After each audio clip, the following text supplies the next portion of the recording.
One hot day, when the great sage Rishi Kanva was returning from his daily dip in the river Malini, he noticed that a group of vultures was surrounding a baby.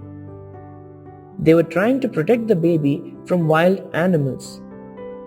Rishi Kanva took their permission and moved between them. There, he saw a beautiful baby girl. She was as pretty as the moon and had red lips like rose petals. Rishi Kanva picked up the baby girl and got her to his ashram, where he handed the baby to Gautami, his sister. Gautami was happy to have a daughter of her own. She named her Shakuntala. As years passed by, Shakuntala grew up to be a beautiful young girl. She had pleasant manners and everybody liked her the moment they met her. She did petty jobs and became the darling of the ashram. Her best friends were Anusuya and Priyamvada. Rishi Kanva soon left on a pilgrimage with Gautami. He asked the girls to take care of the ashram in his absence. The girls took care of the ashram and greeted each and every guest with respect. One day, a handsome man made an appearance at the ashram. When he saw Shakuntala watering the plants, he fell in love with her beauty. Shakuntala and the girls invited the handsome young man into the ashram and treated him with respect.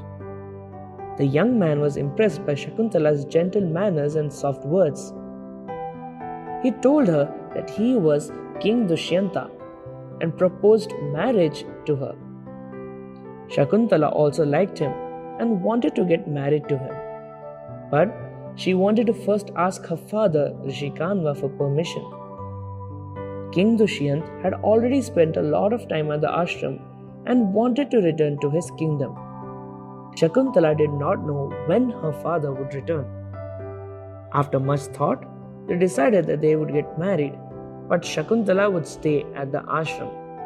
When Rishi Kanva returned, King Dushyant would be informed and he would then come to take Shakuntala to the royal palace. King Dushyant and Shakuntala got married. He handed her a ring with his name on it as a token of his love. He made preparations to return to his kingdom. When he was leaving, he promised Shakuntala that he would return as soon as Rishi Kanva came to take her with him and make her the queen. Once Dushyant left, Shakuntala started missing him a lot. She used to think about him the whole day and the entire night. She would forget what she was doing and often left her tasks incomplete. Her friends understood that she was missing her husband and prayed that Rishi Kanva would return soon. Time passed, but Shakuntala's condition did not improve. She started missing her husband, so she paid no attention to the guests that arrived at the ashram.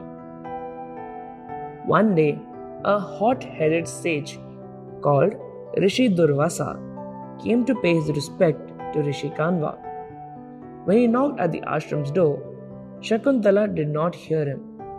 She was so lost in her own thoughts and she did not realize that someone was standing at the door. Rishi Durvasa thought that Shakuntala had insulted him intentionally and he was greatly annoyed. In this anger, he cursed Shakuntala. He said that the man who had made her forget everything else would forget her.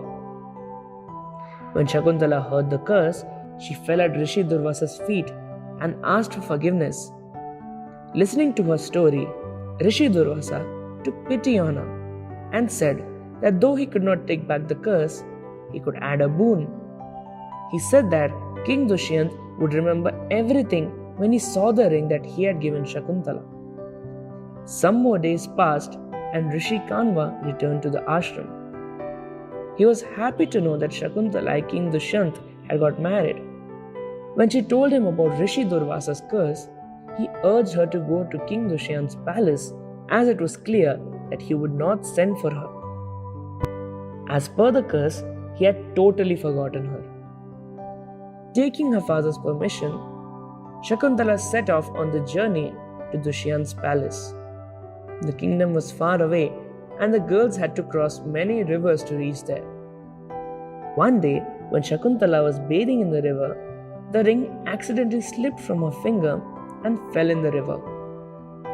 Horrified, Shakuntala and her friends searched for the ring high and low, but they could not find it. It was the only thing that Shakuntala had that could make King Dushyanta recollect her. When Shakuntala reached King Dushyanta's palace, she was sure that he would not recognize her, and as she had lost the ring, she had nothing to show the king. The king did not remember her and refused to accept her as his wife. Shakuntala was so sad that she left the palace. After a few months, King Dushyanta was at the court when the soldiers presented a fisherman in front of him. He was trying to sell a ring that had the king's name inscribed on it. When they inquired where he had caught the ring, he said that he found it in a fish's belly. Thinking that the fisherman was lying and that he had stolen the ring from the king, the soldiers presented him before the king. When King Dushyanta saw the ring, he remembered everything. He started weeping. His beloved Shakuntala had come and he did not recognize her. He sent his soldiers to look for Shakuntala, but nobody could find her.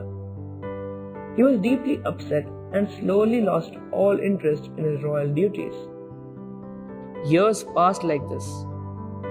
One day, King Dushyanta was wandering in the forest when he saw a handsome young boy feeding a deer water from his own hands. Seeing the gentle way he was treating the animal, he was reminded of Shakuntala. He approached the boy and asked him his name. The boy said that his name was Sarvadaman. Just as he was about to ask him more, the child ran into the arms of his mother. King Dushyanta smiled and turned to congratulate the mother for such a fine son. When he saw her face, he was shocked to see Shakuntala. He cried out loud and hugged Shakuntala, thanking the gods that he had found her at last. King Dushyanta then told Shakuntala how he had found the ring and that he now remembered everything about their marriage. He asked her to come with him to the palace and become the queen. Shakuntala forgave King Dushyanta because she knew that it was not his fault, that he had first forgotten her and then remembered her.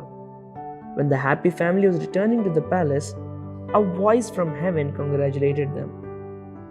The voice also made a prophecy that Sarvadaman would make a great king and that he should be called Bharat.